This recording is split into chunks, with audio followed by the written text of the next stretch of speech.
Eu vou trazer uma palavra aqui que o Senhor tem trabalhado comigo e eu não sabia até então, mas já fazem alguns meses. E, e esses meses que eu venho passando são algumas tribulações, assim, algumas coisas difíceis, né?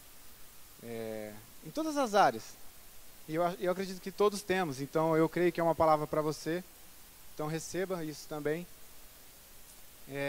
Não sei se vocês já notaram, mas existem períodos, não sei se com vocês já aconteceram, mas acredito que sim, que existem períodos que as coisas parece que são enroscadas, não vai, você tenta algo, dá errado, aí você tenta de novo outra coisa, parece que dá errado e tudo que você está fazendo parece que está enroscado, sabe? E isso em todas as áreas, às vezes no ministério, às vezes dentro de casa, na sua empresa. Mas também existem fases que são muito boas. Parece que tudo que você coloca a mão flui. Você fala, nossa, nem pensei que ia dar tão certo e, nossa, olha como que Deus agiu, né? E essa fase ruim, essa fase difícil, eu vou chamar como uma fase de tempestade. E a palavra que eu quero trazer para a gente, como título, é O Segredo dos Vencedores. A gente vai ler Mateus, capítulo 14.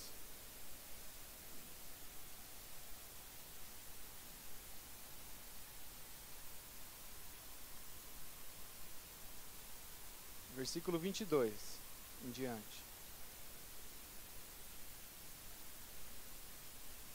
Diz assim, ó.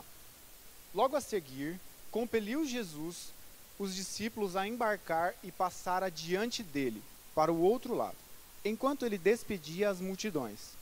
E despedidas as multidões, subiu ao monte a fim de orar sozinho. E caindo a tarde, lá estava ele só. Entretanto, o barco já estava longe, e a muitos estádios da terra, açoitados pelas ondas, porque o vento era contrário. Na quarta vigília da noite, foi Jesus ter com eles, andando por sobre o mar. E os discípulos, ao verem-no andando sobre as águas, ficaram aterrados e exclamaram: é um fantasma! E tomados de medo, gritaram. Mas Jesus imediatamente lhes disse: tende bom ânimo, sou eu, não temais. Respondeu-lhe Pedro, disse: se és tu, Senhor, manda-me ir ter contigo por sobre as águas. E ele disse: vem. E Pedro, descendo do barco, andou por sobre as águas e foi ter com Jesus. Reparando, porém, na força do vento, teve medo e, começando a submergir, gritou: salva-me, Senhor. E prontamente Jesus, estendendo a mão, tomou-lhe e disse: homem de pequena fé, por que duvidaste? Subindo ambos para o barco, cessou o vento. E os que estavam no barco o adoraram, dizendo: verdadeiramente és o Filho de Deus. Até aí, amém. Tá, então eu vou trazer aqui de uma forma para que a gente entenda. Você já notou no mundo que existem pessoas vencedoras, que são intituladas, né, por todos os nichos assim como vencedoras, e outras não, certo? Isso daí é nítido para nós. Tem aquelas pessoas, esses vencedores são aquelas pessoas que se destacam, são aquelas pessoas que não fazem nada no ordinário, assim, no normal, no mediano. São pessoas extraordinárias. Você fala, uau, que top. E o que será que elas fazem para elas serem assim? Qual é a vida dessas pessoas para elas terem esse sucesso? Para elas vencerem, serem intitulados vencedores? Isso começa a ficar nítido quando a gente olha para a área dos esportes. Normalmente, a gente fala, não, aquele cara é um vencedor, é um cara top. E também, hoje em dia, na parte de mídia, como estão se destacando quem domina a mídia. Estão se destacando muito. Então, isso está começando a ficar nítido para a gente, tá? Essas pessoas, e parece que as coisas não vão, parece que eu não consigo vencer, vou colocar entre aspas, porque o vencer pra gente é estar no nosso propósito com o Senhor, amém? E o que eles têm para serem vencedores? E eu achei três palavras, eu sei que existem muitas outras, mas três palavras que eu quero trazer aqui: foco, força e fé. Essas três palavras foi que eu entendi que resumem o sucesso dos vencedores. O foco é ajustado no alvo certo, tá? Elas sabem onde querem chegar, e a maioria das vezes, quando vão chegar. Isso o pastor fala bastante aqui. Nós temos que estipular metas. Então, foco ajustado. Todo vencedor tem o foco ajustado. Força. Quando os dias vão bem, quando está tudo bem, essa força que eles têm, ou que nós temos, elas fazem com que nós nos impulsionamos mais a avançar, a ir mais rápido, chegar mais próximo do nosso objetivo. E nos momentos difíceis, essa mesma força, ela faz com que a gente não desista. A gente persista, mesmo contra a tempestade, mesmo contra o vento batendo, a gente avança, mesmo devagar, mas não para. E a fé, acreditar que nem tudo está no controle das nossas mãos, ou das mãos deles, eu quero dizer aqui, mesmo não sendo cristãos, eles têm fé, porque muitas vezes as pessoas entendem, pensam assim: o universo conspirou pro meu lado. Não é assim? Normalmente fala, o universo age a favor de mim. Mas para nós cristãos nós entendemos que é Deus cuidando de cada detalhe, de cada milésimo de segundo. Amém?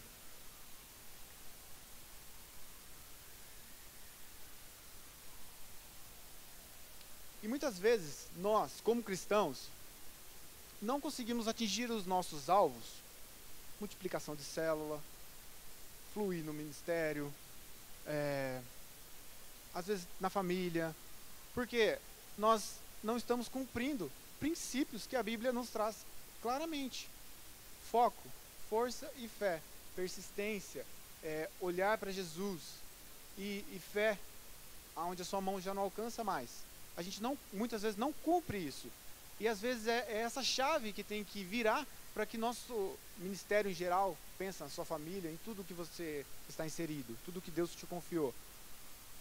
Precisa virar essa chave para que tudo comece a andar melhor. Então nós precisamos começar a nos atentar nos princípios que o Senhor nos traz.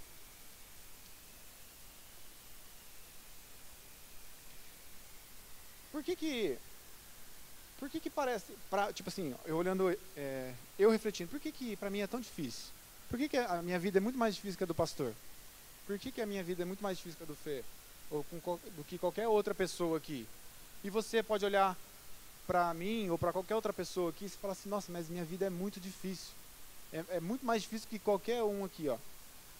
Porque nós estamos distraídos, muitas vezes, numa janelinha, que é olhar a vida do próximo nos pequenos vídeos e pequenas fotos que as pessoas postam e fala: nossa, mas esse final de semana, esse feriado, sei lá, não fiz nada, ou fiz até um churrasco, foi legal, tá, mas aquele cara tá na praia, mas aquela pessoa tá lá numa casa de campo.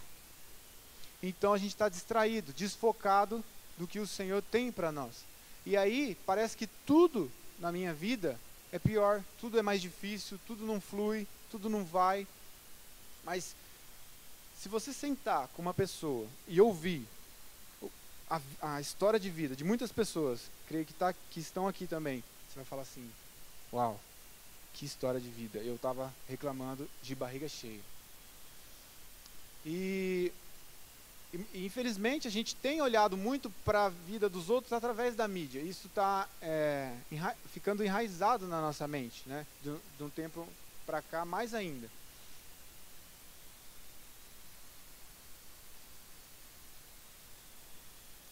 Tá, e por que o Senhor me trouxe esse texto de Pedro, que afunda no meio do caminho? eu e a Thaís, tipo, eu já estava meditando numa palavra e tal, e aí o Senhor me acordou e me deu esse texto. E eu levantei, não conseguia dormir, né? Daí eu fui meditar nesse texto. E eu entendi que, às vezes, parece que nós estamos sozinhos. Ou sozinhos mesmo rodeados de pessoas. Mesmo rodeados, como Pedro estava naquele momento. Parece que tudo em torno é uma tempestade. São problemas, são coisas que a gente tem que resolver dia após dia e parece que aquilo nunca vai acabar. E, muitas vezes, a gente tem a ousadia de pensar que Jesus não está nos olhando. E isso não é verdade. Isso não é verdade. Então, no meio da tempestade, o milagre acontece. E a gente tem que crer nisso, que a gente foi confiado a um ministério. Deus confiou um ministério a nós. Família, célula, adolescentes, louvor, jovens, igreja. Deus nos confiou isso. E vai ter momentos difíceis, sim, mas nós temos que persistir. Nós temos que ter fé, e foco e força. Pedro, vou contar um testemunho rápido, espero, do que aconteceu essa semana passada. Nós íamos encher uma laje, 140 metros quadrados, grande, muito grande. E eu marquei com a concreteira 1h30. E nisso já tinha acontecido muitas coisas durante a semana que eu não conseguia. Eu conseguia resolver, mas aparecia outro problema, e eu acabava de resolver, aparecia outro, e eu estava ficando esgotado. E esse dia, foi sexta-feira, eu já estava no auge, assim, tipo, muito esgotado. E aí eu fui lá, encher essa laje, e eu fico lá em cima molhando as lajotas, porque ela precisa estar bem ensopada para não atrapalhar a estrutura da casa. Não, isso aí é a parte mais difícil, porque você tem que olhar onde a gotinha bate, entendeu? É a parte mais difícil.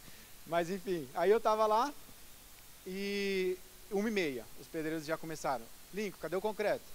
Cadê o concreto? Aí eu, calma, né, já deve estar chegando e tal, né? 1h40, 2 horas. Falei, não, tá errado. Liguei, e eles falando. Liguei, atrasou. Porque tivemos que fazer um complemento e tal, e vai chegar só 3h40. Aí eu, meu Deus.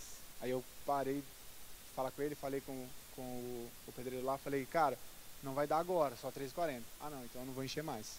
Falei, meu Deus do céu. E aí atrasa tudo, vai atrasando tudo o resto. Falei, tá, beleza.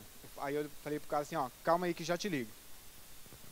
Aí desliguei, fiquei conversando lá com eles falaram, não dá, não tal. Ele ainda falou assim, o guincho que está aí, para 2 casas é R$300. Eu não vou arcar, porque o meu horário era 1h30. Aí eu fui lá para cima da casa de novo, continuei bolhando, pensando, né? Falei, não tá certo. Eu marquei 1h30. Eu também não tenho que arcar com esse prejuízo. Nem o cara que tirou o horário do guincho, nem o pedreiro, nem eu. Eles que atrasaram. Já mandei uma mensagem. Vocês resolvem e eu não vou arcar com o custo do guincho. R$300 eu vou abater do próximo concreto. Mas resolver assim de uma forma rápida. Rápido, por quê? Eu tive discernimento naquele momento ali de falar, não vou assumir isso, né? E aí, enfim, chegou o concreto e eu aguando lá. Aguando. A água começa a acabar. Falei, meu Deus do céu. E não pode acabar de forma alguma. Mais um problema.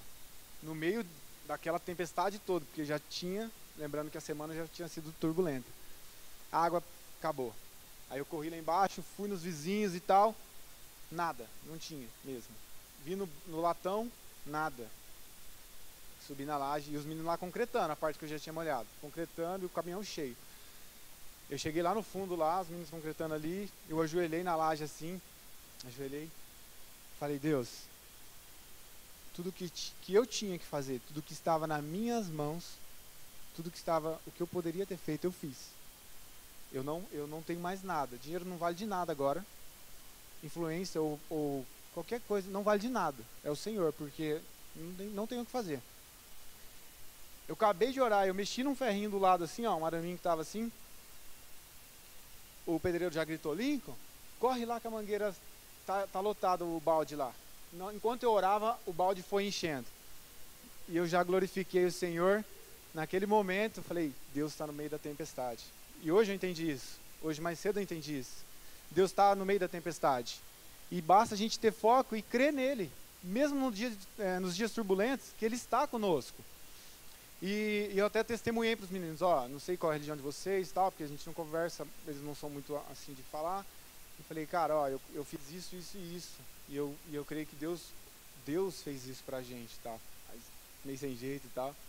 Então eu tive uma oportunidade já de glorificar o Senhor ali. Então, esse testemunho eu quero trazer para vocês que Deus está realmente no meio da tempestade.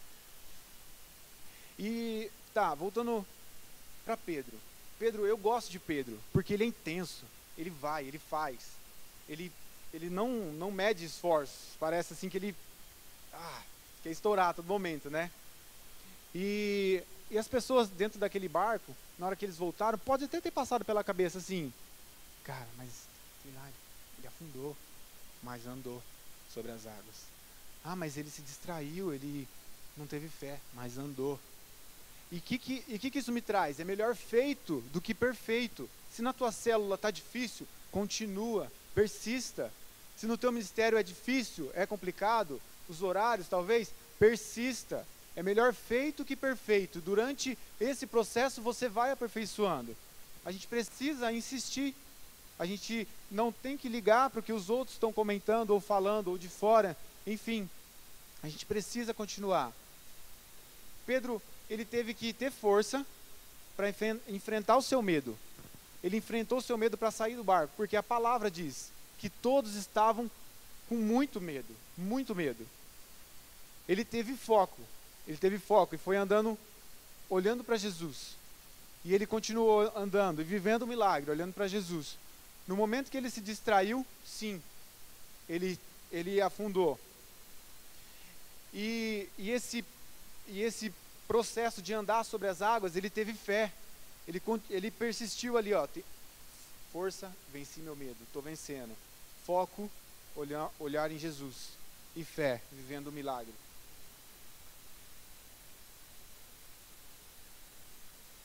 Ele pode ter perdido isso por algum momento, mas ele andou. Ele andou sobre as águas. Quem mais? Jesus. E Pedro, olha, a gente lembra dele até hoje por esse motivo. Porque ele teve foco, força e fé. É melhor feito, gente, do que perfeito. Então persistam na célula de vocês. Persistam no ministério, na família, no casamento. Persistam. Jesus sabe que nós não somos perfeitos, mas ele espera um ato de ousadia da nossa parte. Olhando para ele, fazendo as coisas por ele e glorificando tudo a ele. Sabe, ele sabe disso. Paulo nos ensina em Hebreus 12, que diz assim, portanto também nós, visto que temos a rodear-nos de tão grande nuvem de testemunhas, desembaraçando-nos de todo o peso e do pecado que tenazmente nos assedia, corramos com perseverança a carreira que nos está proposta, olhando firmemente para o autor e consumador da fé, Jesus, o qual em troca da alegria que lhe estava proposta, suportou a cruz, não fazendo caso da ignomínia, e está sentado à destra do trono de Deus. Amém. Vocês já leram sobre Paulo? Já viu a história dele? Já assistiu algum filme? Alguma coisa? Paulo passou um perrengue. E ele glorificava o Senhor. Ele amava o Senhor. Ele dava honras. E era no meio da tribulação. E nós precisamos pegar isso como exemplo e ter força. E persistir no que a gente está fazendo. Parar de desistir das coisas. Precisamos fazer tudo com excelência. E o que eu quero trazer é que os vencedores, eles fazem tudo com excelência. Por isso que eles estão onde estão. Por isso que eles atingem o topo. Porque eles dão o seu melhor. Eles persistem e avançam. Persistem e avançam. E isso a Bíblia nos traz em Colossenses 3:23. Tudo quanto fizerdes, fazei de todo de todo o coração, como para o Senhor e não para homens, cientes de que recebereis do Senhor a recompensa da herança. A Cristo o Senhor que está servindo. Glorifiquem o Senhor. Faça tudo onde você estiver fazendo, no seu trabalho, seja o cara que melhor planta, seja o melhor cara que transmite, seja a melhor recreadora, seja o melhor pastor e a pastora, seja a melhor advogada. Faça tudo como para o Senhor. A gente precisa nos entregar de verdade. Seja o melhor líder de célula, o melhor. Dê a melhor oferta. Dê a melhor abertura da célula, a melhor dinâmica. É isso que o Senhor espera de nós cada dia. E como eu disse, há momentos difíceis, há momentos de tribulação que você não vai estar no seu auge, mas é melhor feito que perfeito. E a gente precisa entender isso.